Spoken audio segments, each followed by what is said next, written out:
Hello दोस्तों, स्वागत है आपका एग्जाम वर्ल्ड में।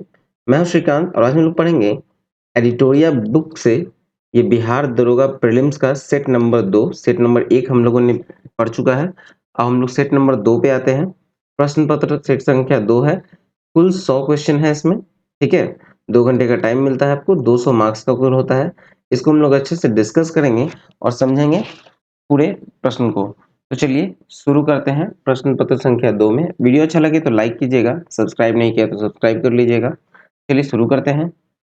देखा जाए पहला प्रश्न से, तो पहला है कि भारतीय संविधान निम्न में से किसके शोषण के विरुद्ध अधिकार स्वीकृत करता है? बच्चों के, स्त्रियों के, जनजातियों के या दलितों के?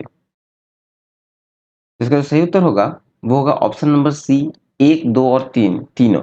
ठीक है, मतलब ये बच्चों के, स्त्रियों के और जनजातियों के सभी के शोषण के विरुद्ध ये स्वीकृत करता है, अधिकार स्वीकृत करता है। लेकिन जहां दलित की बात है तो दलित शब्द का उल्लेख संविधान में नहीं है। ठीक है, इसलिए इसका 1, 2 और 3 सही होगा।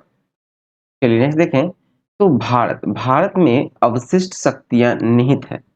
भारत में अवशिष्ट शक्तियां किसमें निहित है? तो ये जो है सही उत्तर होगा इसका ऑप्शन नंबर ए, केंद्र सरकार में निहित है। भारत में अवशिष्ट शक्तियां केंद्र सरकार में निहित है। ठीक है, क्योंकि देखा जाए तो संविधान का जो अनुच्छेद है 248, ठीक है, अनुच्छेद 248 में अगर देखें तो इसके अनुसार अवशिष्ट शक्तियां ऐसे विषय हैं जो संघ, राज्य या समवर्ती सूची में शामिल नहीं है। ठीक है, चलिए नेक्स्ट प्रश्न की ओर मूव करें हम लोग।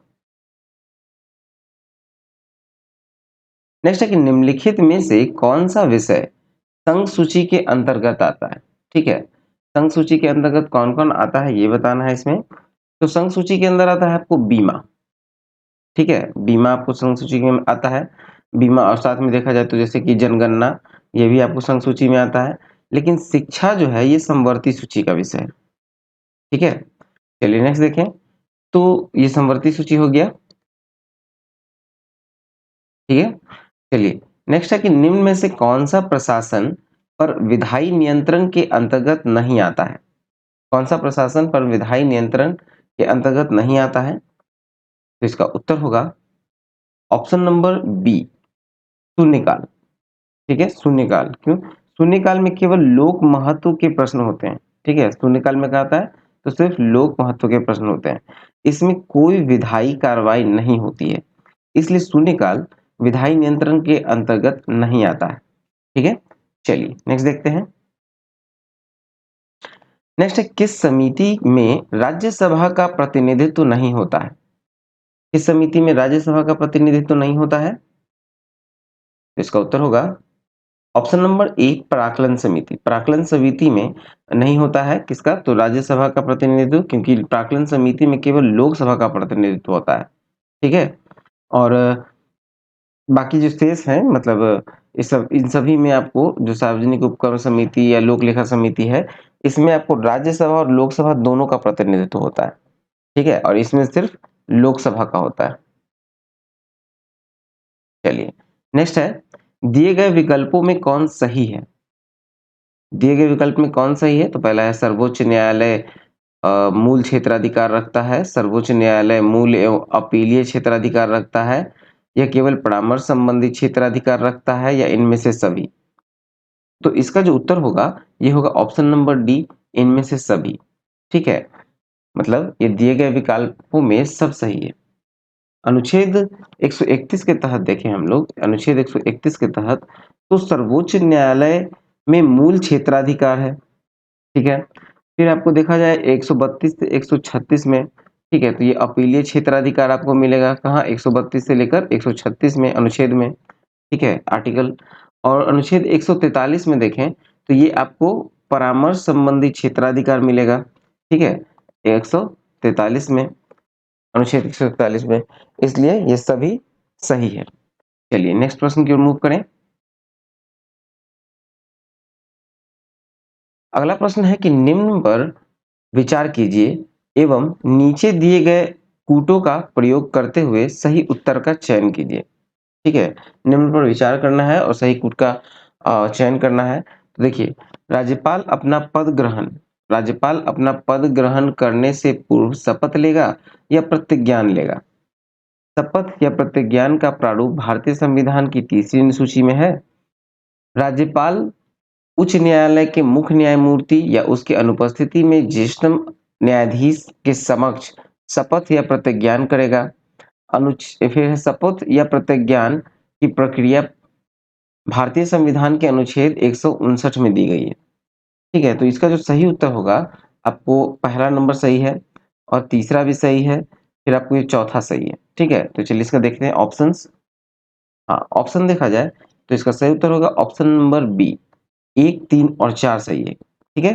देखिए, अनुच्छेद 159 में हम लोग देखें 159 में, तो इसके अनुसार प्रत्येक राज्यपाल अपना पद ग्रहण करने से पहले या उस राज्य के उच्च न्यायालय के मुख्य न्यायमूर्ति या उसकी अनुपस्थिति में उस न्यायालय में उपलब्ध ज्येष्ठतम न्यायाधीश के समक्ष शपथ लेगा या प्रतिज्ञान करेगा। और राज्यपाल के शपथ या प्रतिज्ञान का प्रारूप जो है वो आपको 159 में दिया गया है, ना कि भारतीय संविधान की तीसरी अनुसूची में नहीं दिया गया है। ठीक है, इसलिए ये तीसरी अनुसूची नहीं होगा। ठीक है, चलिए नेक्स्ट देखें। नेक्स्ट है 2003 में कौन सी भाषा आठवीं अनुसूची में जोड़ी गई थी? आठवीं अनुसूची में कौन सी भाषा जोड़ी गई थी इनमें से? तो इसका उत्तर होगा ऑप्शन नंबर ए, संथाली भाषा जोड़ी गई थी। ठीक है, संथाली भाषा जोड़ी गई थी आपको आठवीं अनुसूची में। देखिए, आठवीं अनुसूची में जोड़ी गई थी तो ये हुआ था 92वां संविधान संशोधन। ठीक है, 92वां संविधान संशोधन जो हुआ था, ठीक है, इसमें कुछ भाषाओं को जोड़ी गई। 92 संविधान संशोधन 2003 के तहत। ठीक है, 2003 के तहत। और इसमें जोड़ी गई जो थी वो बोडो, डोगरी, मैथिली और संथाली भाषा थी। उनको आठवीं अनुसूची में जोड़ा गया था। अब वर्तमान में अभी कितनी भाषाएं हैं? तो आठवीं अनुसूची में वर्तमान में कुल 22 भाषाएं हैं। ठीक है, चलिए अगला देखें। नेक्स्ट, भारत के प्रत्येक नागरिक का कर्तव्य होगा कि प्रकृति पर्यावरण का संरक्षण एवं उसका संवर्धन करे। ये किस अनुच्छेद में शामिल है? किस अनुच्छेद में है? तो इसका सही उत्तर होगा ऑप्शन नंबर सी, अनुच्छेद 51 के क में है। ठीक है, अनुच्छेद 51 के क में है। देखिए, उक्त शब्द का जो उल्लेख है, ठीक है, इन शब्द का जो उल्लेख है, ये आपको संविधान के अनुच्छेद 51 के क में किया गया है। संविधान अनुच्छेद 48 का 1 अगर देखें, 48 का 1, तो इसमें कहा गया कि राज्य पर्यावरण की रक्षा और सुधार करने और देश के वनों और वन्य जीवन की रक्षा करने का प्रयास करेगा। ठीक है, 48 के क में। ठीक है, सही उत्तर होगा आपको अनुच्छेद 51 का क। चलिए नेक्स्ट देखते हैं। नेक्स्ट है, भारत में नियंत्रक महालेखा परीक्षक पद का सृजन किया गया। किस अधिनियम के द्वारा किया गया था भारत में नियंत्रक महालेखक परीक्षक पद का सृजन? तो इसका उत्तर होगा भारत शासन अधिनियम 1919 के द्वारा। ठीक है, भारत सरकार अधिनियम 1919 के द्वारा भारत के राजस्व से व्यय के लेखा परीक्षण के लिए नियंत्रक एवं महालेखक परीक्षक पद का सृजन किया गया था। ठीक है, सही उत्तर होगा ऑप्शन नंबर बी, भारत शासन अधिनियम 1919। फिर नेक्स्ट है, प्रोजेक्ट टाइगर की शुरुआत कब हुई थी? प्रोजेक्ट टाइगर की शुरुआत कब हुई? तो इसका उत्तर होगा ऑप्शन नंबर सी, अप्रैल 1973 में हुई थी। ठीक है, बाघ प्रजाति के विलुप्त होने की समस्या को देखते हुए भारत सरकार द्वारा अप्रैल 1973 में प्रोजेक्ट टाइगर की शुरुआत की गई थी। ठीक है, चलिए नेक्स्ट देखते हैं। नेक्स्ट प्रश्न है, जीवन मंडल आरक्षित परीक्षण क्षेत्र है। ठीक है, जीवन मंडल आरक्षित परीक्षण क्षेत्र है, तो इसका उत्तर होगा ऑप्शन नंबर ए, अनुवांशिक विभिन्नता के। ठीक है, अनुवांशिक विभिन्नता के क्षेत्र है। देखा जाए तो जीवन मंडल आरक्षित परिरक्षण क्षेत्र अनुवांशिक विभिन्नता से संबंधित है। इससे इसमें जीवों की अनुवांशिकता को बनाए रखने के लिए उन्हें संरक्षण प्रदान किया जाता है। ठीक है, चलिए नेक्स्ट प्रश्न की ओर मूव करें। नेक्स्ट है, निम्नलिखित में से कौन सा एक भारत के राष्ट्रीय जलवायु परिवर्तन कार्य योजना के मिशन में शामिल नहीं है? तो इसका उत्तर होगा ऑप्शन नंबर ए, नाभिकीय शक्ति। ठीक है, भारत के राष्ट्रीय जलवायु परिवर्तन कार्य योजना में मिशन में शामिल नहीं है, तो ये नाभिकीय शक्ति शामिल नहीं है, ठीक है। देखिए, भारत का जो राष्ट्रीय जलवायु परिवर्तन कार्य योजना है, उसमें कुल 8 मिशन शामिल है, ठीक है। 8 मिशन है। पहला हो गया आपको राष्ट्रीय सौर मिशन, सौर शक्ति का जो है राष्ट्रीय सौर मिशन हो गया। फिर उन्नत ऊर्जा दक्षता के लिए राष्ट्रीय मिशन, ठीक है। फिर आपको सतत आवास पर राष्ट्रीय मिशन, राष्ट्रीय जल मिशन, हिमालय पारिस्थितिकी तंत्र को बनाए रखने के लिए राष्ट्रीय मिशन, एक हरित भारत के लिए राष्ट्रीय मिशन और फिर आपको जलवायु परिवर्तन के लिए सामरिक ज्ञान पर राष्ट्रीय मिशन। ये 8 जो है ये शामिल है आपको राष्ट्रीय जलवायु परिवर्तन कार्य योजना में, ठीक है। चलिए नेक्स्ट प्रश्न की ओर मूव करें। तो नेक्स्ट है टुमारोज बायोडायवर्सिटीज पुस्तक के लेखक कौन है? टुमारोज बायोडायवर्सिटीज पुस्तक के लेखक कौन है? तो इसका सही उत्तर होगा ऑप्शन नंबर सी, वंदना शिवा। वंदना शिवा लेखक हैं, ठीक है।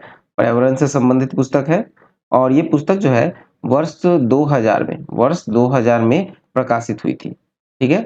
चलिए नेक्स्ट प्रश्न की ओर मूव करें। नेक्स्ट है कि निम्न में से कौन प्राथमिक उपभोक्ता के उदाहरण है? प्राथमिक उपभोक्ता के उदाहरण कौन-कौन है? चींटी, हिरन, बाघ या लोमड़ी? इसका उत्तर होगा केवल 2 यानी कि हिरन, ठीक है। हिरन जो है वो प्राथमिक उपभोक्ता है, ठीक है। ये मतलब इसका तात्पर्य है कि ये शाकाहारी प्राणी है, ठीक है। चलिए नेक्स्ट प्रश्न की ओर मूव करें। नेक्स्ट है कि अप्रैल में निर्वाचन आयोग द्वारा की गई घोषणा के अनुसार वर्तमान में राष्ट्रीय प्रॉपर्टी की संख्या कितनी है? सॉरी, राष्ट्रीय पार्टी की संख्या कितनी है? अप्रैल 2023 में निर्वाचन आयोग के द्वारा की गई घोषणा के अनुसार वर्तमान में कितनी राष्ट्रीय पार्टी है? तो इसका सही उत्तर होगा ऑप्शन नंबर बी, कुल 6 पार्टियां हैं, ठीक है। 10 अप्रैल को किया गया था इसका घोषणा, वर्तमान में अभी कुल 6 संख्या है, ठीक है। अप्रैल 2023, 10 अप्रैल 2023 को ये इसका घोषणा हुआ था। और इसमें जो पार्टी का नाम अगर हम लोग देखें, 6 पार्टियों का नाम, तो पहला है आपको भारतीय राष्ट्रीय कांग्रेस, ठीक है। भारतीय राष्ट्रीय कांग्रेस। फिर है आपको भारतीय जनता पार्टी जिसको हम लोग बीजेपी कहते हैं। फिर है आपको बहुजन समाज पार्टी बीएसपी। फिर आपको है आम आदमी पार्टी आप। और फिर है आपको नेशनल पीपल्स पार्टी। और फिर है आपको सीपीआई एम, ठीक है। ये कुल 6 पार्टियां हैं, राष्ट्रीय पार्टियां हैं। चलिए नेक्स्ट देखें।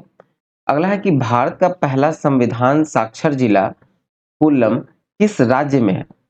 भारत का पहला संविधान साक्षर जिला है कोल्लम, वो किस राज्य में है? तो इसका सही उत्तर होगा ऑप्शन नंबर सी, केरल में है, ठीक है। कोल्लम जिला केरल में स्थित है। ये जिला भारत का पहला संविधान साक्षर जिला है, ठीक है। और इस अभियान के तहत जिले के 7 लाख परिवारों के 23 लाख नागरिकों को संवैधानिक साक्षरता प्रदान की गई है। नेक्स्ट है एक राष्ट्र एक उर्वरक परियोजना की शुरुआत किसके द्वारा की गई? एक राष्ट्र एक परियोजना, एक उर्वरक परियोजना की शुरुआत किसके द्वारा की गई है? तो इसका सही उत्तर होगा ऑप्शन नंबर ए, प्रधानमंत्री के द्वारा शुरू की गई है, ठीक है। ये कब की गई है? तो ये 17 अक्टूबर 2022 को प्रधानमंत्री मोदी के द्वारा भारतीय जन उर्वरक परियोजना एक राष्ट्र एक उर्वरक की शुरुआत की गई। और इस योजना के तहत प्रधानमंत्री ने भारत यूरिया बैंक को लॉन्च किया, ठीक है। भारत यूरिया बैंक को लॉन्च किया। चलिए नेक्स्ट प्रश्न की ओर मूव करें। नेक्स्ट है वैश्विक आतंकवाद सूचकांक 2023 में भारत का स्थान क्या है? वैश्विक आतंकवाद सूचकांक में जो भारत का स्थान है वो है 13वां, ठीक है, 13वां है। ये 10 मार्च 2023 को जारी हुआ था, ठीक है, वैश्विक आतंकवाद सूचकांक। और ये 10वां संस्करण था इसका, ठीक है। और इस सूचकांक में पहले स्थान पर रखा गया था किसको? तो ये पहले स्थान पर जो है, फर्स्ट स्थान पर वो है अफगानिस्तान, ठीक है। भारत 13वें स्थान पर। चलिए नेक्स्ट है कि वर्ल्ड इकोनॉमिक आउटलुक रिपोर्ट 2023 द्वारा भारतीय अर्थव्यवस्था की वृद्धि दर कितनी अनुमानित की गई है? भारतीय अर्थव्यवस्था की वृद्धि दर जो है वो कितना अनुमानित किया गया है वर्ल्ड इकोनॉमिक आउटलुक रिपोर्ट 2023 के द्वारा, ठीक है। तो इसका जो उत्तर होगा वृद्धि दर है 5.9, 5.9%। ठीक है, देखिए अप्रैल में जारी हुआ था, अप्रैल 2023 में, और भारतीय अर्थव्यवस्था का जो वृद्धि दर दिया गया है ये 5.9% रखा गया है। और इसी को अगर 2024 के लिए जाए, ठीक है, वर्ष 2024 के लिए, तो ये अनुमानित है आपको 6.3, वर्ष 2024 के लिए 6.3%। चलिए नेक्स्ट है, विश्व का प्रथम 3D प्रिंटेड रॉकेट का नाम क्या है? विश्व का पहला 3D प्रिंटेड रॉकेट का नाम क्या है? तो इसका नाम है टेरॉन, टेरॉन प्रथम। ठीक है, ये विश्व का पहला 3D प्रिंटेड रॉकेट है, फ्लोरिडा अमेरिका से प्रक्षेपित किया गया है। और ये रॉकेट 110 फीट लंबा है और 7.5 फीट इसका व्यास है, रेड मतलब व्यास है। ठीक है, चलिए नेक्स्ट देखें। अगला प्रश्न है कि भारत में व्यावसायिक तौर पर 5G सेवा लॉन्च करने वाली पहली कंपनी कौन सी है? भारत में व्यावसायिक तौर पर 5G सेवा लॉन्च करने वाली पहली कंपनी कौन सी है? तो ये है Airtel, option number B Airtel है। ठीक है, एयरटेल देखिए, एयरटेल ने क्या किया था कि 1 अक्टूबर 2022 को, 1 अक्टूबर 2022 को एयरटेल ने नहीं, मतलब प्रधानमंत्री जी ने 5G सेवा की शुरुआत की। और इस सेवा को शुरू करने वाला जो पहला कंपनी है वो एयरटेल है। और इस सेवा को सबसे पहले कहाँ शुरू किया गया था? तो सबसे पहले शुरू किया गया था गुजरात में। ठीक है, चलिए नेक्स्ट है, नेक्स्ट है कि बाघ गणना रिपोर्ट 2022 के अनुसार 2018 की गणना की तुलना में बाघों की संख्या कितनी वृद्धि हुई है? ठीक है, मतलब अगर 2018 की जो तुलना की जा रही है 2022 में, उस रिपोर्ट के अनुसार कितना अंतर है, कितना वृद्धि हुआ है? ठीक है, तो ये वृद्धि हुआ है 200 का, ऑप्शन नंबर बी 200। देखिए 9 अप्रैल 2023 को प्रधानमंत्री नरेंद्र मोदी द्वारा अखिल भारतीय बाघ आकलन का ये 5वां परिणाम जो है वो जारी किया गया था। और इस रिपोर्ट के अनुसार भारत में बाघों की कुल संख्या जो है वो अभी कुल 3167 है। ठीक है, जो कि आपको 2018 के टाइम में क्या था? 2018 के टाइम में, तो 2018 के टाइम में ये था 2967, यानी कि कुल 200 की वृद्धि हुई है। चलिए नेक्स्ट प्रश्न की ओर देखें। नेक्स्ट है, अर्जुन पुरस्कार 2022 विजेता ओम प्रकाश मिथरवाल का संबंध किस खेल से है? ओम प्रकाश मिथरवाल का संबंध किस खेल से है? तो इसका संबंध है निशानेबाजी से, ऑप्शन नंबर ए निशानेबाजी से। अर्जुन अवार्ड 2022 विजेता हैं ओम प्रकाश मिथरवाल, और इनका संबंध जो है वो निशानेबाजी से है। चलिए नेक्स्ट प्रश्न की ओर मूव करें। नेक्स्ट है, 80वां गोल्डन ग्लोब पुरस्कार 2023 में सर्वश्रेष्ठ अभिनेता का खिताब किसे दिया गया?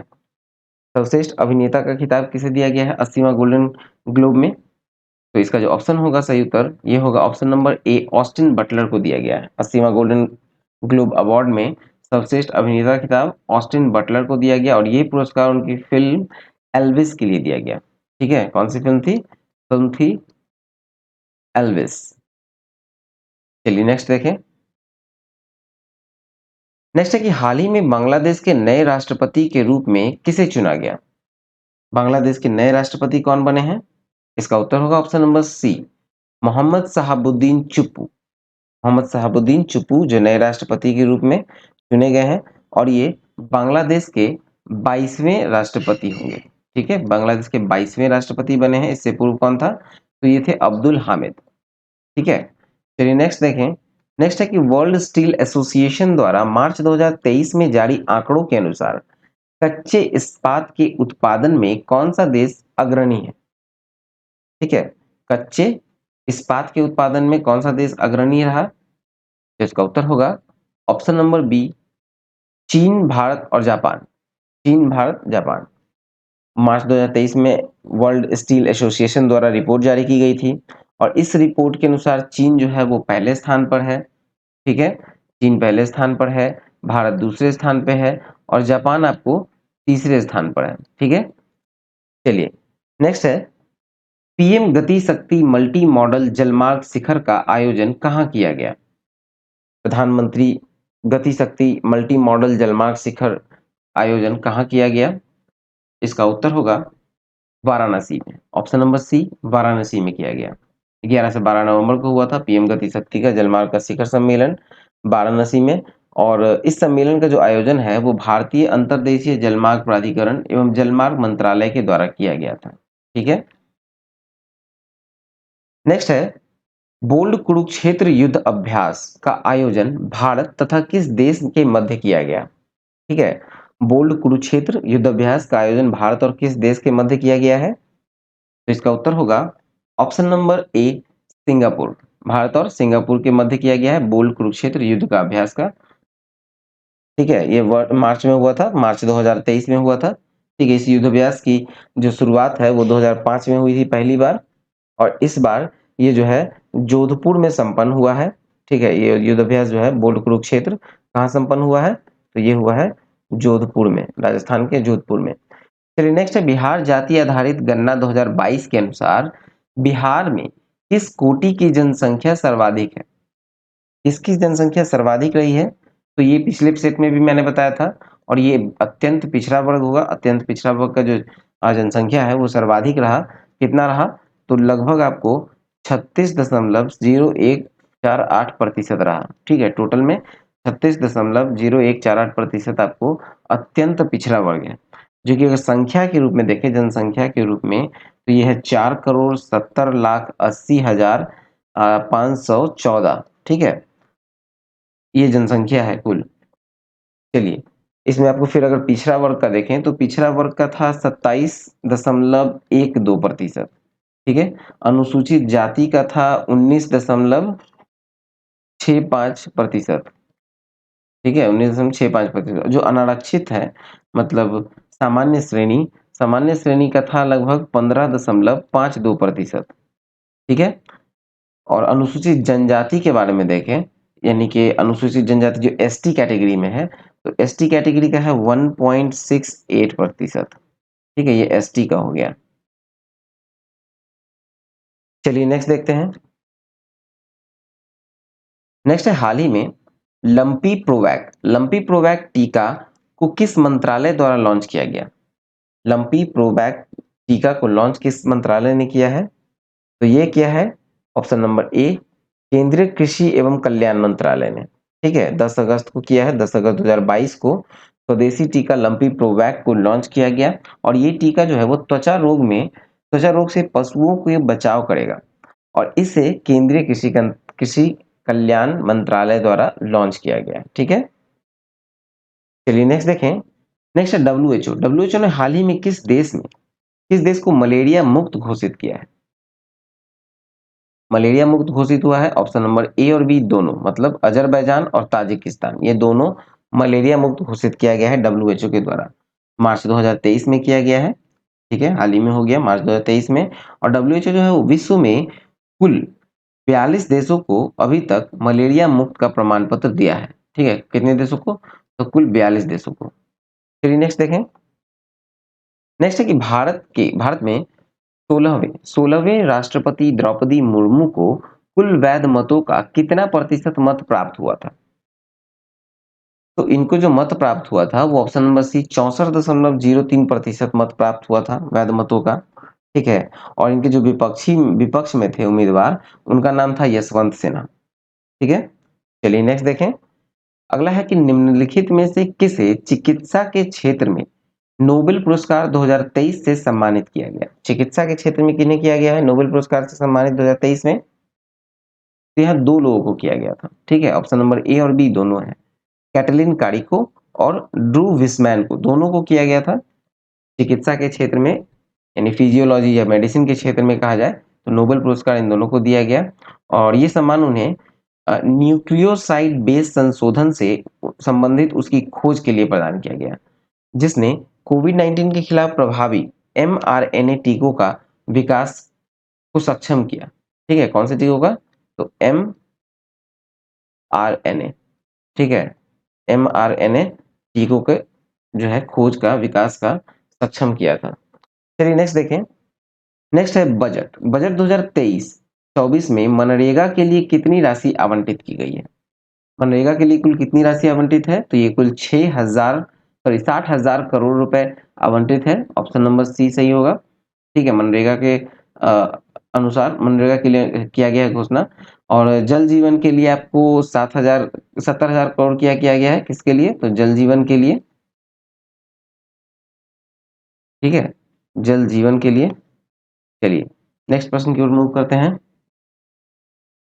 नेक्स्ट है कि भारत सरकार ने किस वर्ष तक देश को टीबी मुक्त करने का लक्ष्य रखा है? भारत सरकार ने टीबी मुक्त करने का लक्ष्य कब तक रखा है? तो ये है ऑप्शन नंबर सी, 2025 तक, ठीक है? 2025 तक का लक्ष्य है टीबी मुक्त पूरी तरह से समाप्त करने का। सितंबर 2022 में टीबी मुक्त भारत अभियान की शुरुआत की गई थी और जिसमें पुनः इस प्रतिबद्धता को दोहराया गया था। नेक्स्ट है विश्व वन्य जीव दिवस 2023 का विषय। विश्व वन्य जीव दिवस 2023 का विषय क्या था? तो इसका विषय था ऑप्शन नंबर एक, वन्य जीव संरक्षण के लिए भागीदारी, ठीक है? वन्य जीव संरक्षण के लिए भागीदारी। और विश्व वन्य जीव दिवस कब मनाया जाता है? तो ये मनाया जाता है आपको 3 मार्च को, ठीक है? 3 मार्च को। चलिए, नेक्स्ट देखते हैं। नेक्स्ट है ऑपरेशन गंगा। ऑपरेशन गंगा पुस्तक के लेखक कौन है? ऑपरेशन गंगा पुस्तक के लेखक हैं ऑप्शन नंबर बी, तरुण पिथोड़े। तरुण पिथोड़े हैं ऑपरेशन गंगा पुस्तक के लेखक, तरुण पिथोड़े, ठीक है? फिर आपको ये जो है सत्यव्यास। सत्यव्यास जो है ये लेखक हैं आपको बागी बलिया के, ठीक है? बागी बलिया के लेखक हैं सत्यव्यास। फिर आपको ज्ञान चतुर्वेदी जो हैं ये लेखक हैं आपको इसके क्या नाम है, पागल खाना के, ठीक है? पागल खाना के लेखक हैं आपको। फिर सारा पेनेरे जो हैं सारा पेनेरे नहीं, फिर आपको यहाँ, ठीक है? चलिए नेक्स्ट देखते हैं।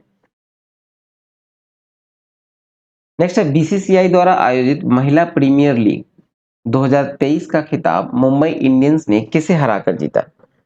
बीसीसीआई के द्वारा जो आयोजित की गई थी महिला प्रीमियर लीग 2023, इसका खिताब मुंबई इंडियंस ने किसे हराकर जीता है? तो ये जीता है दिल्ली कैपिटल को हराकर, ठीक है? महिलाओं का था प्रीमियर लीग आईपीएल की तरह और इसने दिल्ली कैपिटल को हराया और मुंबई इंडियंस ने जीत लिया, ठीक है? चलिए, देखिए इस बार जो ये विमेंस प्रीमियर लीग हुआ था, ये पहला संस्करण था और इसमें 5 टीमें भाग ली थी, ठीक है? मुंबई इंडियंस पहला संस्करण का विजेता रहा।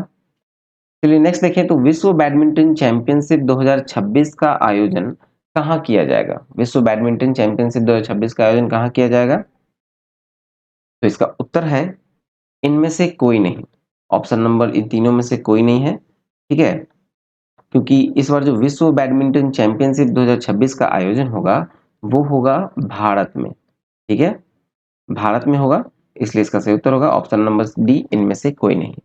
चलिए नेक्स्ट देखते हैं। नेक्स्ट है क्षेत्रीय ग्रामीण बैंक की स्थापना कब की गई थी? क्षेत्रीय ग्रामीण बैंक की जो स्थापना हुई थी वो हुई थी आपको 2 अक्टूबर 1975 को, ठीक है? किस समिति की सिफारिश पे हुई थी? तो ये जो हुई थी वो हुआ था आपको भंडारी समिति के सिफारिश पे। क्षेत्रीय ग्रामीण बैंक की स्थापना भंडारी समिति के सिफारिश पर किया गया था 2 अक्टूबर 1975 को।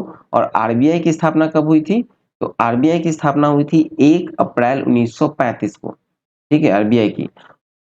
चलिए नेक्स्ट देखें। नेक्स्ट है कि निम्नलिखित में से कौन सा अप्रत्यक्ष कर का उदाहरण है? अप्रत्यक्ष मतलब इनडायरेक्ट टैक्स का उदाहरण है। इनमें से कौन है जो इनडायरेक्ट टैक्स का उदाहरण है? इसका सही उत्तर होगा ऑप्शन नंबर सी, सेवा कर, सर्विस टैक्स, ठीक है? अप्रत्यक्ष कर द्वारा आपूर्ति की गई वस्तुओं और सेवाओं के लिए जो करदाता पर लगाया जाने वाला कर है, ठीक है? और इनके कुछ और भी उदाहरण है जैसे कि सीमा शुल्क, बिक्री कर, सेवा कर, जीएसटी, ये सब जो है आपको आएगा इनडायरेक्ट टैक्सेस में, ठीक है? चलिए नेक्स्ट है कि छोटे व्यापारियों के लिए एक मुश्त आयकर योजना की सिफारिश किस समिति ने की थी? छोटे व्यापारी के लिए एक मुश्त आयकर योजना की सिफारिश किस समिति के द्वारा की गई? तो ये की गई थी आपको ऑप्शन नंबर सी, चलैया समिति के द्वारा, ठीक है? चलैया समिति ने किया था। चलिए अगला प्रश्न देखें। तो नेक्स्ट है कि नकदी लेन-देन सिद्धांत किसने दिया? नकदी लेन-देन सिद्धांत किसने दिया था? तो ये दिया था फिशर ने। ऑप्शन नंबर बी, फिशर ने दिया था। नकदी लेन-देन सिद्धांत का प्रतिपादन फिशर ने किया और इस सिद्धांत के अनुसार मुद्रा का परिमाण ही कीमत अथवा मुद्रा के मूल्य का मुख्य निर्धारक है। नेक्स्ट है, निम्नलिखित में से कौन सा राज्य कृषि को उद्योग का दर्जा देने वाला पहला राज्य है? कृषि को उद्योग का दर्जा देने वाला पहला राज्य कौन है? तो ये है Maharashtra. Option number B Maharashtra है। कब दिया था? तो 1977 में, 1977 में महाराष्ट्र सरकार द्वारा पहली बार कृषि को उद्योग का दर्जा दिया गया था। नेक्स्ट है, अशोक को किस शिलालेख में आत्मनियंत्रण की शिक्षा दी गई थी? ठीक है, आत्मनियंत्रण की शिक्षा किस शिलालेख में दी गई है? तो ये छठा में है। ठीक है, ऑप्शन नंबर सी में है छठा।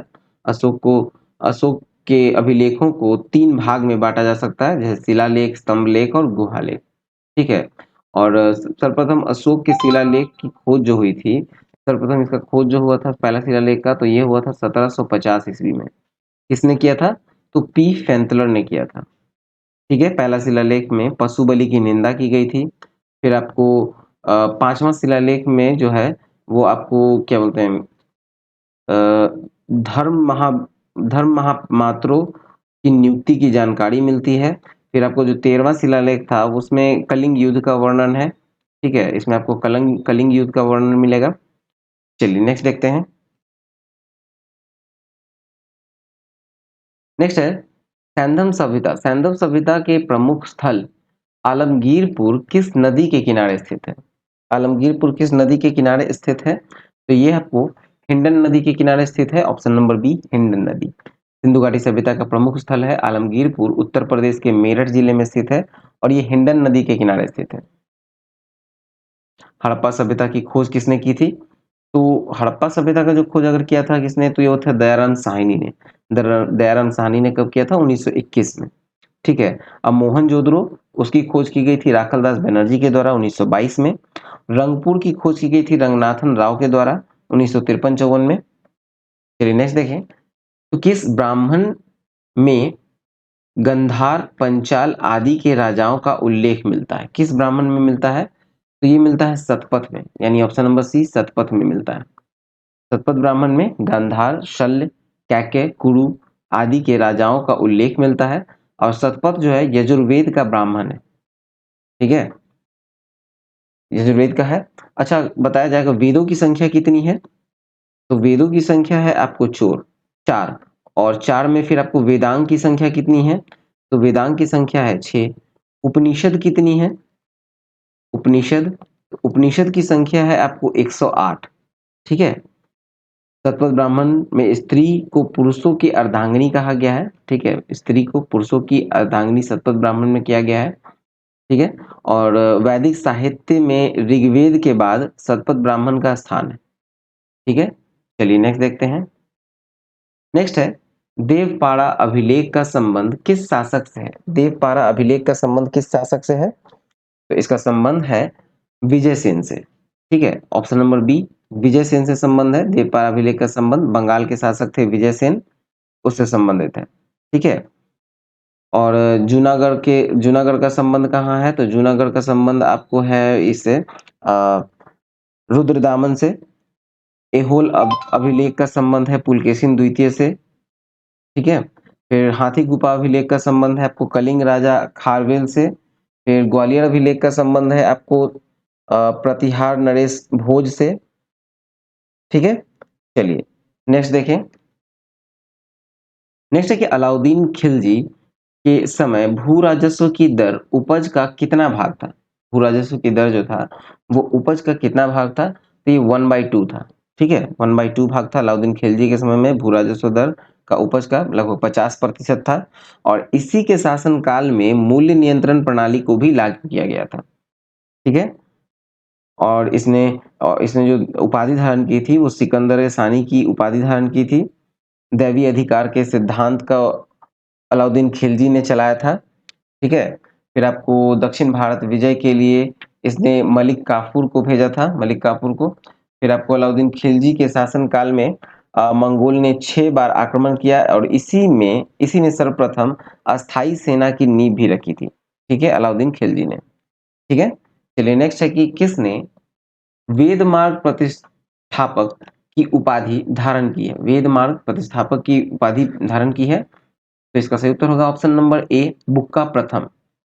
ठीक है, बुक्का प्रथम ने देव मार्ग प्रतिष्ठापक की उपाधि धारण की थी। फिर आपको हरिहर द्वितीय जो है, हरिहर द्वितीय वो आपको महाराजा धीराज, ठीक है, महाराजा धीराज की उपाधि धारण की थी, महाराजा धीराज की। फिर आपको ये जो है देवराय द्वितीय को आपको क्या बोलते हैं, गजबेटकर यानी हाथियों का शिकारी भी कहा जाता है, इसको हाथियों का शिकारी कहा जाता है। फिर निकोलो कोंटी देवराय वन के शासन काल में भारत आए थे, ठीक है। चलिए नेक्स्ट देखें। नेक्स्ट है कि औरंगजेब द्वारा जजिया कर को पुनः किस वर्ष लागू किया गया? औरंगजेब के द्वारा लागू किया गया था जजिया कर को, और किस वर्ष लागू किया गया था? तो ये किया गया था ऑप्शन नंबर डी 1679 में किया गया था, जजिया कर को पुनः लागू किया गया था, ठीक है। औरंगजेब जो था वो सुन्नी धर्म का अनुयायी था। इसने बीजापुर को 1686 ईस्वी में और गोलकुंडा को 1687 ईस्वी में मुगल साम्राज्य में मिला लिया था।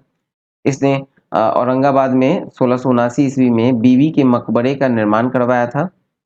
किसने? औरंगजेब ने किया था बीबी के मकबरे का निर्माण, सुन्नी समुदाय से था।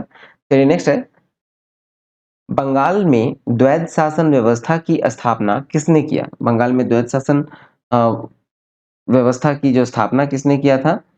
तो ये किया गया था रॉबर्ट क्लाइव के द्वारा। Option number A Robert Clive ने किया था, द्वैध शासन व्यवस्था की स्थापना की थी रॉबर्ट क्लाइव ने। कब? तो ये किया गया था 1757 से 1760 में, और फिर 1765 से 67 तक था रॉबर्ट क्लाइव का कार्यकाल, ठीक है। ये कार्यकाल है, ये पहला कार्यकाल। फिर दूसरा था आपको 1765 से 1767 तक, ये किसका कार्यकाल है? तो ये रॉबर्ट क्लाइव का कार्यकाल है, ठीक है। फिर इसने बंगाल में द्वैध शासन को लागू किया, ठीक है। चलिए नेक्स्ट देखें। तो नेक्स्ट है कि सहायक संधि को स्वीकार करने वाले राज्यों का क्रम बताइए। सहायक संधि को स्वीकार करने वाले राज्यों का क्रम देखा जाए तो इसका उत्तर होगा ऑप्शन नंबर एक हैदराबाद, मैसूर, तंजौर। हैदराबाद, मैसूर, तंजौर। लॉर्ड वेलेस्ली द्वारा सहायक संधि की शुरुआत की गई थी। सहायक संधि करने वाला और राज्य देखा जाए तो हैदराबाद कब किया था? हैदराबाद जो है वो किया था 1798 में, ठीक है।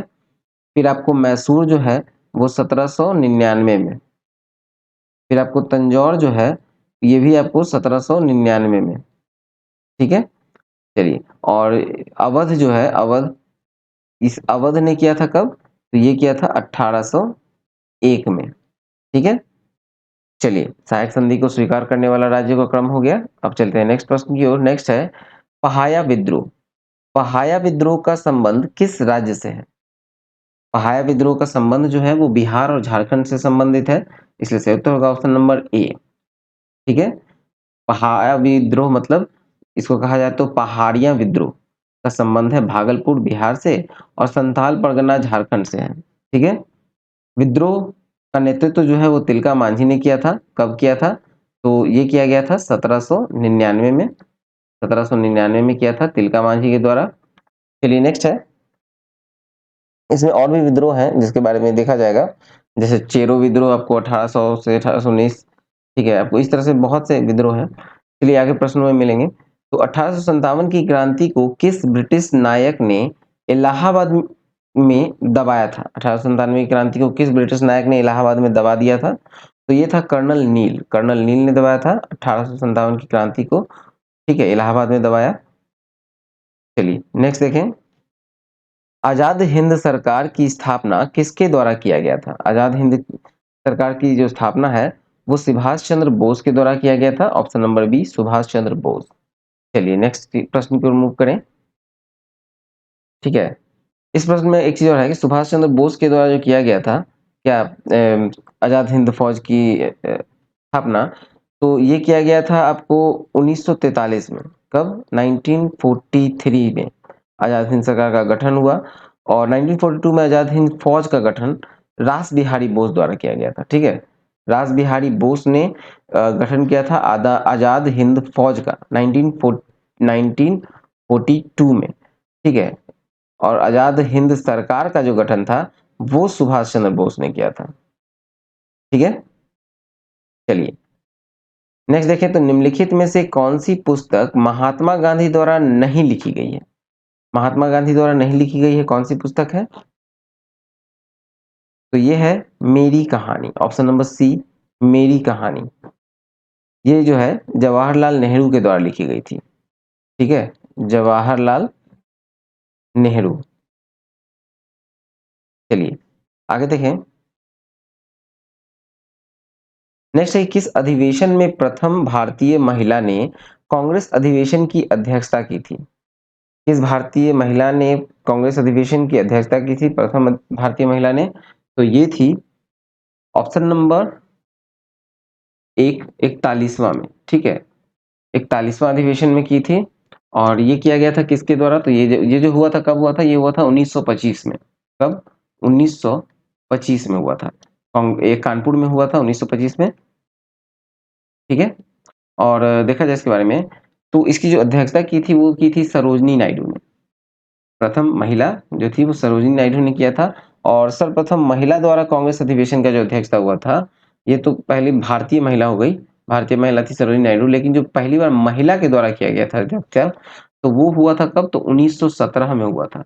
1917 में एनी बेसेंट के द्वारा। ठीक है, एनी बेसेंट के द्वारा हुआ था। ये पहली महिला हो गई और ये पहली भारतीय महिला हो गई। कौन? सरोजिनी नायडू। ठीक है, चलिए नेक्स्ट देखें। नेक्स्ट है समानता, स्वतंत्रता एवं बंधुत्व किस क्रांति का प्रमुख नारा था? तो ये फ्रांस की क्रांति का प्रमुख नारा था, समानता, स्वतंत्रता और बंधुत्व था। ठीक है, फ्रांस की क्रांति था। और फ्रांस की ये राज क्रांति जो थी वो कब हुई थी? तो ये हुई थी आपको 1789 में हुई थी, लुई 16वां के शासनकाल में हुआ था। और ये प्रमुख नारा था इसका, समानता, स्वतंत्रता और बंधुत्व।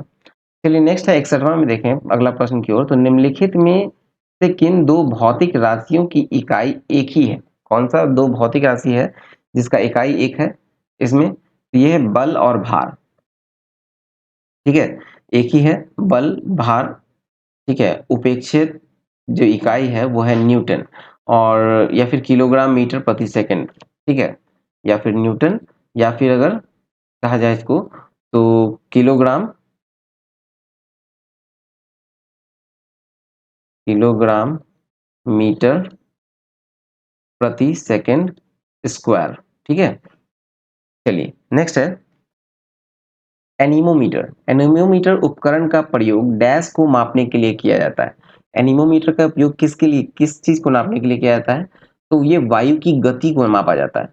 एनीमोमीटर के द्वारा वायु की गति को नापा जाता है, एक डिवाइस है ये। ठीक है, वायु की गति यानी कि और उसकी शक्ति को मापने के लिए किया जाता है। इससे पवन का वेग मापा जाता है। चलिए नेक्स्ट देखें। नेक्स्ट, निम्नलिखित में से कौन सही समीकरण को दर्शाती है? इसका उत्तर होगा ऑप्शन नंबर ए, यांत्रिक ऊर्जा माइनस गतिज ऊर्जा इज इक्वल टू स्थितिज ऊर्जा। ठीक है, ये सही हो गया, क्योंकि भौतिकी में किसी यांत्रिक प्रणाली के किसी अवयव में निहित स्थितिज ऊर्जा तथा गतिज ऊर्जा का योग को यांत्रिक ऊर्जा कहते हैं। ठीक है, मतलब कि यांत्रिक ऊर्जा किसी वस्तु की गति या उसकी स्थिति से संबंधित होती है। चलिए नेक्स्ट देखें। नेक्स्ट है बर्नौली का प्रमेय। बर्नौली का प्रमेय किसके संरक्षण के सिद्धांत पर आधारित होता है? बर्नौली का प्रमेय किसके संरक्षण के सिद्धांत पर आधारित है? तो ये है ऊर्जा के संरक्षण पर, यानी सही उत्तर होगा ऑप्शन नंबर डी, ऊर्जा। बर्नौली प्रमेय ऊर्जा संरक्षण के सिद्धांत पर आधारित होता है। ठीक है, चलिए नेक्स्ट देखें। नेक्स्ट, निम्नलिखित में से किसकी भिन्नता के कारण संपीड़न और विरलन उत्पन्न होता है? संपीड़न और विरलन उत्पन्न होता है, तो ये हवा का दबाव के कारण होता है। ठीक है, ऑप्शन नंबर बी, हवा का दबाव। जब किसी ध्वनि श्रोता से वायु में ध्वनि उत्पन्न की जाती है, तो यह ध्वनि वायु में तेजी से गति करती है, तब वायु में संपीड़न तथा विरलीकरण की एक श्रेणी बन जाती है। और यही संपीड़न तथा विरलन ध्वनि तरंग बनाते हैं, जो माध्यम वायु से होकर संचारित होती है। ठीक है, और संपीड़न उच्च दाब का क्षेत्र तथा विलयन निम्न दाब क्षेत्र है। हवा के दबाव को भिन्नता के कारण संपीड़न तथा विरलीकरण उत्पन्न होते हैं। ठीक है, चलिए नेक्स्ट देखते हैं। नेक्स्ट है आभासी और सीधी छवि के लिए दर्पण का आवर्धन होना चाहिए। तो इसका उत्तर होगा ऑप्शन नंबर ए, ये धनात्मक होना चाहिए। ठीक है, किसी वस्तु की आभासी और सीधी छवि प्राप्त करने के लिए दर्पण का आवर्धन धनात्मक होना चाहिए। ठीक है, किसी वस्तु के वास्तविक आकार बदले बिना उसके आकार को बड़ा प्रदर्शित करने की प्रक्रिया को आवर्धन कहा जाता है। ठीक है, चलिए नेक्स्ट देखते हैं। नेक्स्ट है, निम्नलिखित में से कौन सा परमाणु के बारे में सत्य नहीं है? कौन से परमाणु के बारे में सत्य नहीं है? तो इसका उत्तर होगा ऑप्शन नंबर ए, दो तत्वों के परमाणु समान होते हैं, ये सत्य नहीं है। किसी भी दो तत्वों के परमाणु समान नहीं होते हैं। ठीक है, चलिए नेक्स्ट देखें। नेक्स्ट है, धातुओं के पतली तार के रूप में ढलने की विशेषता क्या कहलाती है? किसी धातु को अगर पतली तार के रूप में ढाला जाए तो ढलने की विशेषता को क्या कहा जाता है? तो वो कहा जाता है तन्यता। ठीक है, धातु के पतले तार के रूप में ढलने की विशेषता को तन्यता कहा जाता है। जैसे कि सोना, सोना जो है सबसे तन्य धातु है। ठीक है, 1 ग्राम सोने से आप 2 किलोमीटर लंबा तार बना सकते हैं। ठीक है, चलिए नेक्स्ट देखें। नेक्स्ट है, जल शोधन में किस कौन सी प्रक्रिया का प्रयोग किया जाता है? जल शोधन में कौन सी प्रक्रिया का प्रयोग किया जाता है? तो इसका उत्तर होगा ऑप्शन नंबर सी, विपरीत परासरण का। ठीक है, विपरीत परासरण द्वारा क्या किया जाता है कि जल को शुद्ध किया जाता है, और जब बाह्य आरोपित दाब कार्यरत परासरण दाब से उच्च हो जाए तो परासरण विपरीत परासरण कहलाता है। ठीक है, चलिए नेक्स्ट है, निम्नलिखित में से कौन सा क्षारीय विलयन नहीं है? कौन सा क्षारीय विलयन नहीं है? इसका उत्तर होगा aluminium hydroxide. Option number D, aluminium hydroxide जो है वो क्षारीय विलयन नहीं है। ठीक है, ऐसा विलयन जिसमें हाइड्रोक्साइड आयन यानी कि OH माइनस जो ये होता है, हाइड्रोक्साइड आयन का सांद्रता हाइड्रोजन आयन से अधिक होता है। ठीक है, ये जो है अगर हाइड्रोजन आयन से अधिक हो जाए तो ये क्षारीय विलयन कहलाएगा। जैसे कि कैल्शियम हाइड्रोक्साइड। ठीक है, कैल्शियम हाइड्रोक्साइड, सोडियम हाइड्रोक्साइड, फिर आपको मैग्नीशियम हाइड्रोक्साइड, ये सब जो है आपको क्षारीय विलयन है। ठीक है, चलिए नेक्स्ट देखें। तो निम्नलिखित में से कौन सा नीले लिटमस को लाल कर देगा? नीले लिटमस को लाल कौन करेगा? तो ये सिरका करेगा। ठीक है, ऑप्शन नंबर डी, सिरका जो है वो नीले लिटमस को लाल कर देगा। जिसका विलयन जो है पीएच मान 7 से कम होगा वो लाल मतलब नीले लिटमस को लाल कर देगा। इसका पीएच वैल्यू कितना होगा? पीएच वैल्यू अगर 7 से कम हो, ठीक है, 7 से कम होगा तो वो नीले लिटमस को लाल कर देगा। ठीक है, और इसलिए ये लाल कर देगा आपको सिरका। नेक्स्ट है तत्वों। तत्वों देखा जाए कौन कौन सा, तो फ्लोरीन, क्लोरीन, ब्रोमीन, आयोडीन, फिर आपको एस्टेटिन, ये सामान्यतः किस नाम से जाना जाता है? तो ये सामान्यतः जो है हैलोजन के नाम से जाना जाता है। Option number A, halogen.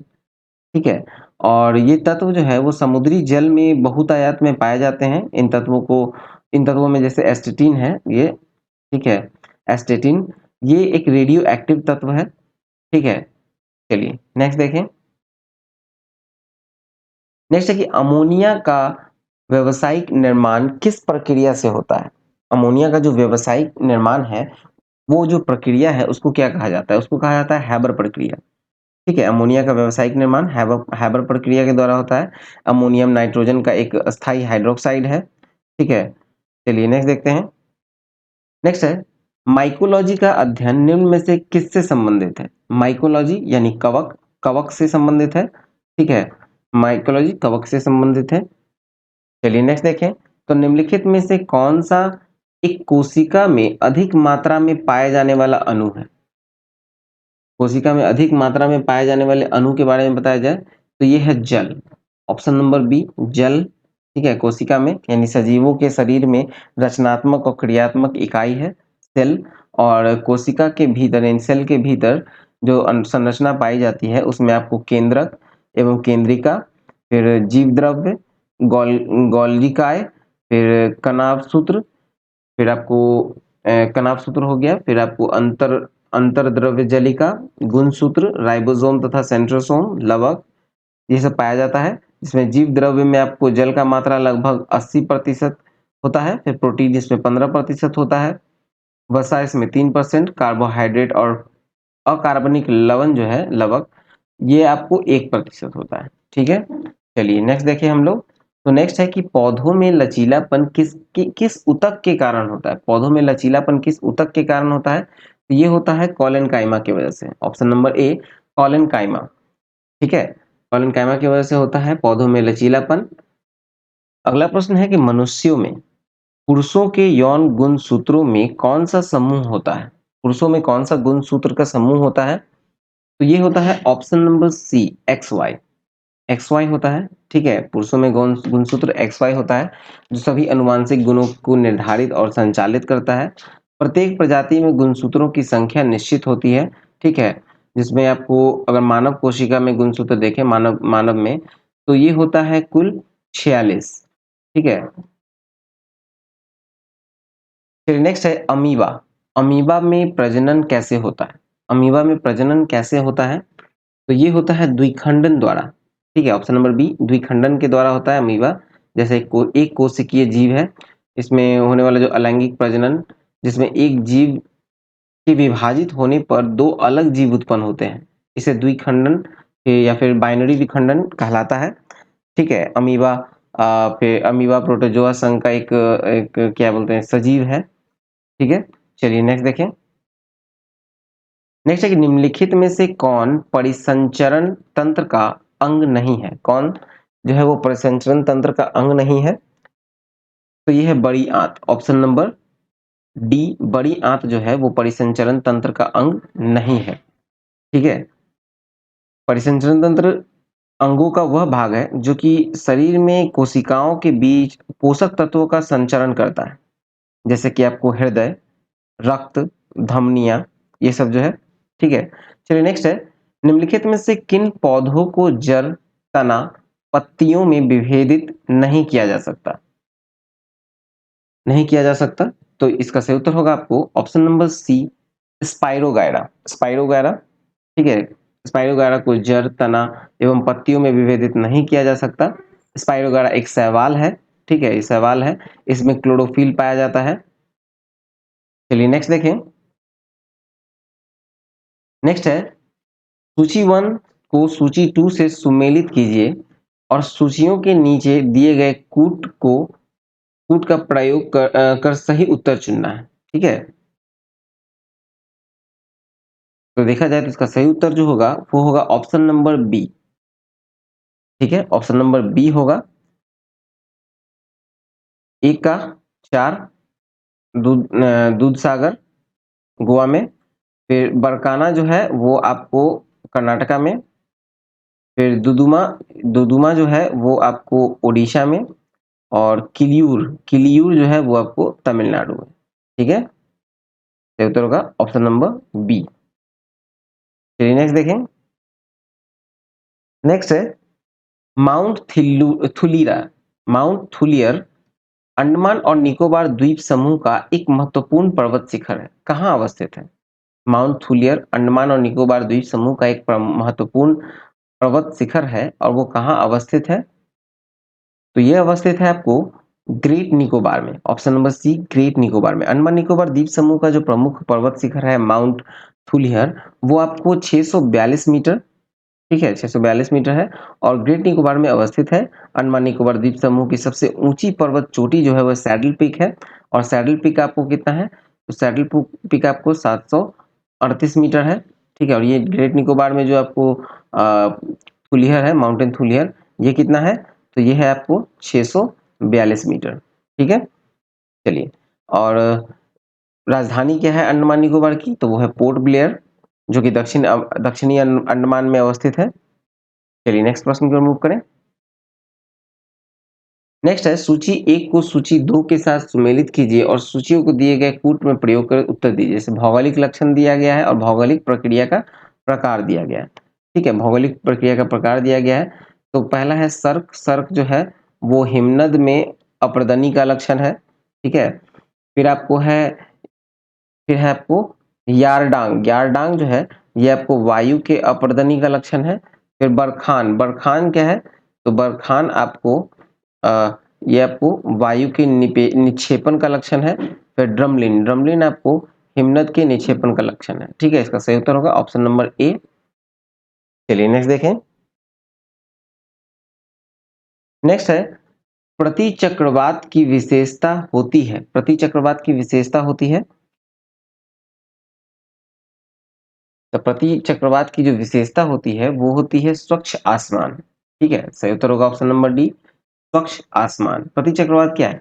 तो प्रति चक्रवात जो है वो चक्रवात के विपरीत जब उच्च दाब केंद्र में और निम्न दाब जो है, निम्न दाब चारों ओर होता है। ठीक है, उच्च दाब कहाँ होगा? तो केंद्र में होगा, और चारों ओर क्या होगा? तो निम्न दाब होगा।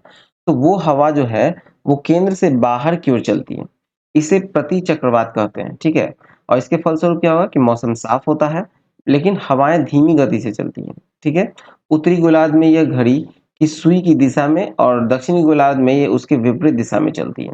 ठीक है, चलिए नेक्स्ट देखें। तो निम्नलिखित नदियों में से कौन सी एक पंचनद में सम्मिलित नहीं है? पंचनद में कौन जो है सम्मिलित नहीं है नदियों में? तो यह है सिंधु नदी, ऑप्शन नंबर बी, सिंधु नदी। पंचनद में सिंधु नदी, सिंधु के बाएं किनारे पर अवस्थित 5 नदी शामिल है। वे सिंधु नदी की सहायक नदियां भी हैं। इसमें उद्गम हिमालय से होता है। और वो कौन कौन है? तो यह रावी, झेलम, सतलज, व्यास और चिनाब। ठीक है, चलिए नेक्स्ट देखें। तो नेक्स्ट है, निम्नलिखित स्थानों में से कौन सा एक लौह अयस्क खनन क्षेत्र नहीं है? लौह अयस्क खनन क्षेत्र नहीं है, तो यह है ऑप्शन नंबर ए, मलाज खंड। मलाज खंड एक लौह अयस्क क्षेत्र नहीं है। ठीक है, लौह अयस्क खनन क्षेत्र जो है आपको बैलाडीला है। बैलाडीला कहाँ है आपको?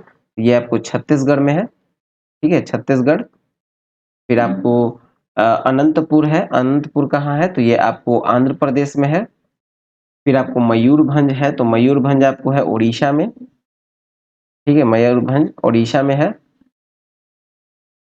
चलिए नेक्स्ट देखें। नेक्स्ट 2011 में जनगणना के अनुसार निम्नलिखित राज्यों में से किस राज्य में जनसंख्या का घनत्व न्यूनतम है? किस राज्य में जनसंख्या का घनत्व न्यूनतम है? डेंसिटी पूछा जा रहा है, तो ये होगा मिजोरम में, ऑप्शन नंबर डी। मिजोरम में जो जनसंख्या घनत्व है वो न्यूनतम है वर्ष 2011 के अनुसार देखा जाए तो। ठीक है, चलिए नेक्स्ट देखें। तो निम्नलिखित में से कौन सा कथन सत्य है? इसमें कथन कौन सा सत्य है ये बताना है।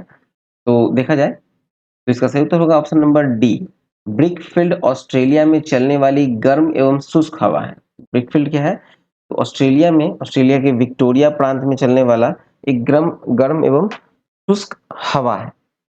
ठीक है, जैसे सिमुमू जो है अरब रेगिस्तान में बहने वाली ठंडी हवा है, तो नहीं। सिमुमू जो है अरब रेगिस्तान में बहने वाली गर्म एवं शुष्क हवा है। ठीक है, गर्म एवं शुष्क हवा है।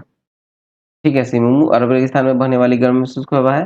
फिर आपको बेंगुएला अटलांटिक महासागर का ठंडे जलधारा है। ठीक है, बेंगुला प्रशांत महासागर में नहीं, बल्कि अटलांटिक महासागर में। ठीक है, अटलांटिक महासागर का है ठंडा जलधारा। फिर आपको समताप मंडल में संवहन धारा पाई जाती है, तो नहीं, ये जो है समताप मंडल में नहीं बल्कि क्षोभ क्षोभ मंडल में। ठीक है, क्षोभ मंडल में। ठीक है, क्षोभ मंडल जिसे हम लोग ट्रोपोस्फेयर कहते हैं, वहां संवहन मंडल कहलाते हैं। ठीक है, क्योंकि इसमें सभी मुख्य वायुमंडलीय घटनाएं जैसे कि बादल, आंधी, तूफान और वर्षा इसी मंडल में होती है। ठीक है, चलिए नेक्स्ट देखें। तो नेक्स्ट है, कन्याकुमारी से कृष्णा डेल्टा तक के तट को किस नाम से जाना जाता है? कन्याकुमारी से कृष्णा डेल्टा तक का किस नाम से जाना जाता है? तो ये जाना जाता है कोरोमंडल तट के नाम से, ऑप्शन नंबर बी, कोरोमंडल तट। ठीक है, भारत के पूर्वी समुद्री तट कन्याकुमारी से कृष्णा डेल्टा तट तक जो है कि तट को कोरोमंडल तट कहा जाता है। कृष्णा डेल्टा से गोदावरी डेल्टा तक के जो तट हैं वो गोलकुंडा तट कहलाते हैं। ठीक है, कहाँ तक? तो गोलकुंडा तट कहाँ तक कहलाता है? तो कृष्णा डेल्टा से गोदावरी डेल्टा तक का गोलकुंडा हो गया। चलिए नेक्स्ट प्रश्न की ओर देखें। तो रोहिला राष्ट्रीय उद्यान किस राज्य में स्थित है? रोहिला राष्ट्रीय उद्यान किस राज्य में स्थित है? तो रोहिला जो है वो आपको हिमाचल प्रदेश में स्थित है, option number C, Rohila Himachal Pradesh में है। ये रोहिला एक राष्ट्रीय उद्यान है हिमाचल प्रदेश में। ये उद्यान जो है आपको कस्तूरी हिरण के लिए प्रसिद्ध है। ठीक है, किसके लिए? तो कस्तूरी हिरण के लिए प्रसिद्ध है। नेक्स्ट है कि निम्न में से कौन व्यक्ति स्टिल मैन ऑफ इंडिया के रूप में विख्यात है? स्टील मैन ऑफ इंडिया के रूप में जमशेद जी ईरानी जो है, ये आपको विख्यात है, जमशेद जे ईरानी। स्टील मैन ऑफ इंडिया कहा जाता है इनको। इनका हाल ही में 86 वर्ष की उम्र में निधन हो गया। इन्हें 1997 में क्वीन एलिजाबेथ द्वितीय द्वारा मानद नाइटहुड से सम्मानित किया गया था और भारत सरकार के द्वारा 2007 में इन्हें पद्म भूषण प्रदान किया गया था। ठीक है। फिर आपको देखा जाए तो निम्न में से किस कंपनी का महारत्न कंपनी का दर्जा प्राप्त है? किस कंपनी को महारत्न कंपनी का दर्जा प्राप्त है?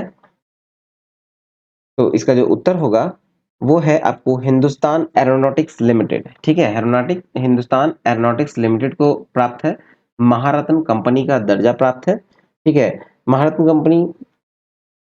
चलिए अब नेक्स्ट देखें। नेक्स्ट है मंकी पॉक्स। मंकी पॉक्स नामक बीमारी को विश्व स्वास्थ्य संगठन द्वारा क्या नाम दिया गया है? मंकी पॉक्स का नाम क्या दिया गया है? तो ये दिया गया है एम पॉक्स। ठीक है, एम पॉक्स यानी सही उत्तर होगा option number C, M pox. विश्व स्वास्थ्य संगठन ने मंकी पॉक्स बीमारी को एमपॉक्स नाम दिया है। और डेनमार्क में 1958 में एक शोध में बंदरों में फैली इस बीमारी को मंकी पॉक्स नाम दिया गया था। ठीक है, बाद में बीमारी जो है धीरे धीरे आपको पशुओं और मानवों में फैलने लगी थी। ठीक है, चलिए नेक्स्ट है दलखाई नृत्य किस राज्य का एक लोक नृत्य है? दलखाई नृत्य जो है वो किस राज्य का एक लोक नृत्य है? तो इसका उत्तर होगा Orissa, option number A, Orissa का लोक नृत्य है दलखाई। ठीक है, दलखाई नृत्य। अब देखिए, फिर आपको अगर देखा जाए बहुत से मतलब और भी हैं, जैसे कि मिजोरम। तो मिजोरम का आपका हो गया आपको चेखा नृत्य। ठीक है, चेखा नृत्य जो है वो आपको मिल गया आपको यहाँ से मिजोरम से। फिर आपको देखा जाए तो जैसे जम्मू कश्मीर हो गया, तो जम्मू कश्मीर में आपको रऊफ नृत्य है। केरल में आपको कथकली है। कर्नाटक में यक्षगान है। कर्नाटका में फिर आपको करगा भी है। फिर तमिलनाडु में करगम भी है। ठीक है, ये आपको वहाँ का नृत्य है। चलिए अब नेक्स्ट देखते हैं। नेक्स्ट है कि भारतीय वायुसेना के लिए राफेल विमान किस देश से खरीदे गए हैं? भारतीय सेना के लिए जो राफेल विमान खरीदे गए हैं वो फ्रांस से खरीदे गए हैं। ठीक है, फ्रांस से खरीदे गए हैं। और भारत ने कुल 36 राफेल विमान खरीदने के लिए वर्ष 2016 में फ्रांस के साथ समझौता किया था। कितने? तो कुल 36। नेक्स्ट प्रश्न है लुप्त संख्या ज्ञात करें। तो देखिए, अगर पहला रो में हम लोग देखेंगे तो 5 × 4 अगर करेंगे और फिर इसी को हम लोग प्लस कर देंगे 5 + 4। ठीक है, तो कितना हो जाएगा? 5 + 14, सॉरी 14 और ये 14। ठीक है, तो 15 5 × 14 हो गया आपको 70 और 5 + 14 आपको हो गया 19, यानी कि टोटल हो गया आपको 89। ठीक है, फिर आपको सेकंड रो में आते हैं। 7 × 8 करेंगे, 7 × 8 प्लस 7 + 8 करेंगे तो ये आपको हो जाएगा 56 + 15 यानी कि 71। ठीक है, तो फिर आपको नेक्स्ट में देखा है तो 11। अब 11 के साथ हम लोग क्या करते हैं कि 9 को गुना करते हैं, प्लस 11 + 9 करेंगे। ठीक है, तो यह आ जाएगा 99 + 20 यानी कि 119। ठीक है, तो उत्तर होगा ऑप्शन नंबर ए, 119। ठीक है, चलिए नेक्स्ट देखें। नेक्स्ट है संख्याओं को उस समुच्चय को चुनिए जो निम्नलिखित समुच्चय के समान है। निम्नलिखित समुच्चय के समान है मतलब कि अगर जोड़ा जाए हम लोग को 12 + 18 + 6 करेंगे तो ये कितना आता है? ये 36 आता है। तो उसी तरह से जब हम इसको ऐड करेंगे ऑप्शन नंबर सी को 16 + 12 + 8 तो ये भी आएगा 36। ठीक है, ऑप्शन नंबर सी सही होगा। चलिए नेक्स्ट प्रश्न की ओर मूव करें। अगला प्रश्न है 9,000 का 10% वार्षिक दर पर 2 वर्ष 4 माह की चक्रवृद्धि ब्याज कितना होगा जबकि ब्याज वार्षिक देय है? ठीक है, तो इसको हम लोग चक्रवृद्धि ब्याज का जो फॉर्मूला है उस हिसाब से बनाएंगे। दो समय है आपको 2 वर्ष 4 महीना। ठीक है, एंड टाइम हम लोग ऐसे लिख सकते हैं 2 वर्ष 4/12 वर्ष। ठीक है, तो इसका सॉल्व करने के बाद आंसर आएगा आपको ऑप्शन नंबर सी। ठीक है, फिर नेक्स्ट है नदी की धारा की गति 3 किलोमीटर प्रति घंटा है। ठीक है, एक नाव 36 किलोमीटर जाती है और 9 घंटे में प्रारंभिक बिंदु पर वापस आती है, तो शांत पानी में नाव की गति क्या होगी? ठीक है, शांत पानी में तो मान लीजिए कि स्थिर पानी या शांत पानी में नाव की जो गति है वो x किलोमीटर है। ठीक है, x किलोमीटर प्रति आवर है। तो इस तरह से हम लोग फॉर्मूला यूज करेंगे इस पे, तो ये आएगा 36 प्लस x प्लस 3 प्लस 36 बटा x minus 3 is equal to 9 kilometre. ठीक है, तो इसको सॉल्व करने पर आएगा आपको x इज इक्वल टू 9 और माइनस 1। ठीक है, तो ये 9 जो है उत्तर होगा ऑप्शन नंबर बी, 9 किलोमीटर। चलिए नेक्स्ट देखते हैं। नेक्स्ट है दी गई आकृति में त्रिभुजों की संख्या ज्ञात करें। त्रिभुज को काउंट कर लिया जाएगा, काउंट करने के बाद आएगा आपको ऑप्शन नंबर सी 32 सही होगा। चलिए ये वीडियो यहीं तक था। आई होप आपको अच्छा लगा हो, तो प्लीज वीडियो को लाइक करें, शेयर करें, सब्सक्राइब नहीं किया तो चैनल को सब्सक्राइब कर लें। अगला वीडियो कल आएगा, तीसरा सेट। मिलते हैं नेक्स्ट वीडियो में, तब तक के लिए all the best and thank you for watching exam world.